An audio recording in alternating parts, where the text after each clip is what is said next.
Well, my friends, I am now with another good friend of mine, Ivica, and we're going to talk IC automation. Some of you may have seen the jokes I made with RW Screw where I said, IC automation, like the dead people, right? Great movie, by the way. Terrible dad joke. However, I now have a good friend on camera with you, and I wanted him here to share with you all the things I've been bragging about for years at this point, about the uniqueness, about their support, their capabilities to bring on the most difficult jobs. But it definitely started with humble beginnings. And I do mean humble, right, Ivica? You started around 2016 with a dream, an idea, and a concept. What was that like? It was definitely a humble beginning getting started, but once you know, I'm a controls engineer by background, so getting started, I felt I was playing in my strengths, what I was educated in and what I had a solid structure and foundation. That's a great way to start. I know some people that start in something they don't know just because they think they love it.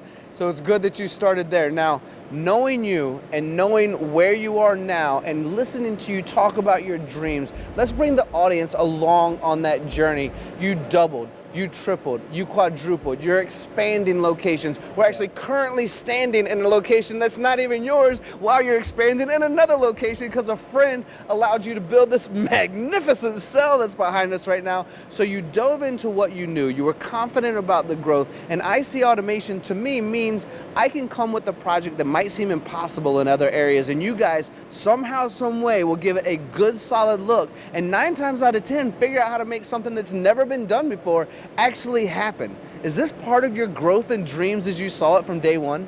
So obviously, from the beginning, we really structured on our guys, and we had the same kind of concept, and the growth's been very organic because we're all like-minded, and our mindset and foundation is really the same that we're going through as engineers and as a team. So as we like calling ourselves, mostly cowboys. So we'll take a look at anything, analyze it, and if it's something that we absolutely think that we could tackle, we go after it, and that's where we bring that unique approach to our customers, is we're not afraid to look from different industries or different aspects that we've done work in and bring it to them as a process improvement or enhancement.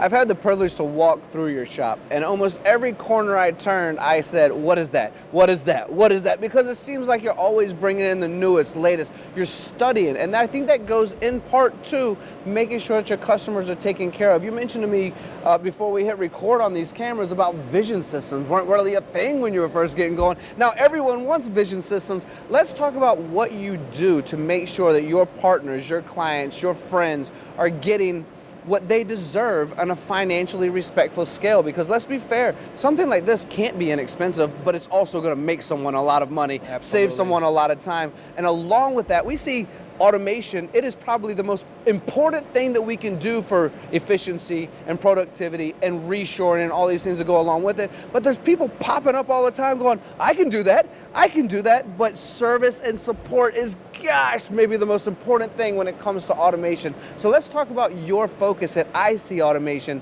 when it comes to all of those general attributes when you're connecting with your next potential customer. Oh, absolutely. So the main thing that we at IC Automation is we're engineers at heart. We look at the quality of products. We want to develop a perfect machine that we think is quality and is going to work and deliver what the customer needs.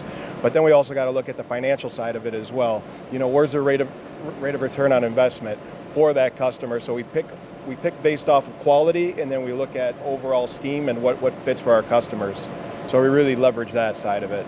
So now that we've talked about your humble beginnings, the current capacity and apparent growth as we're hanging out. We can even wave to the friends. Thank you so much for letting us be here today. We can even talk to them. What's the future look like? What are your goals? I know you want to do it organically. I know you don't want to spread yourself too thin because there's a lot of work out there, but you are national. Even though you're based here in Cleveland, you're a national company. This one right here is going to Utah. Yes. So what does the future look like, as I know you're getting ready to look into 80,000 square feet and continue to grow? Absolutely, our future looks very bright right now. Our team's been fantastic, and we've been able to grow off our core set of team. So we probably doubled in size as of last year and over the last 2 years. That's fascinating to me. Well, for me, from learning from you on a regular basis, I feel like the audience sits a lot on my side going, well, can we have a website? How do we get to know more about these guys? How can we best find you? Can we find you on LinkedIn or any other socials? Can we find you on your website? Can we have your social security number and your home address? How would you like There's to a lot of people that would have wanted that today. Yeah, I can imagine. But how can we best get in touch with you? So obviously we have a website, And then from our website, you can get to our LinkedIn, our Instagram, our Facebook, our X/Twitter. So we're on all social media platforms, and we like to make a good presence on LinkedIn as well. So probably the best way to get in contact with us. Well, Ivica, I always appreciate your time. I can appreciate the detail that you put into your work and your company. And I've worked also with a lot of the people that you've implemented some of your automation in, and they have nothing but incredible things to say. So thank you for taking your time to spend with me, to spend with the MTD audience today, so that we can all learn a bit more about IC automation. And from 2016 till now, man, it's like a rocket ship. Congratulations. As a good man as you are, we always wish you the best. Thank you very much, Tom.